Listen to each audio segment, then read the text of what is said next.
Nikipokea maswali mengi kwamba eti hii changamoto ya genital warts ni changamoto ya watu wa Tanzania tu au la.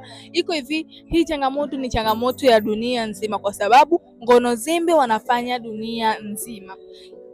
Maswala ya magonjwa ya zinaa yapo dunia nzima. Kwa hiyo sasa iko hivi, kama wewe mbali na mwanaume wako au mbali na mwanamke wako uko na makando mengine unaoshiriki nao tendo, kuna uwezekano mkubwa sana wewe kupata hii changamoto ya HPV.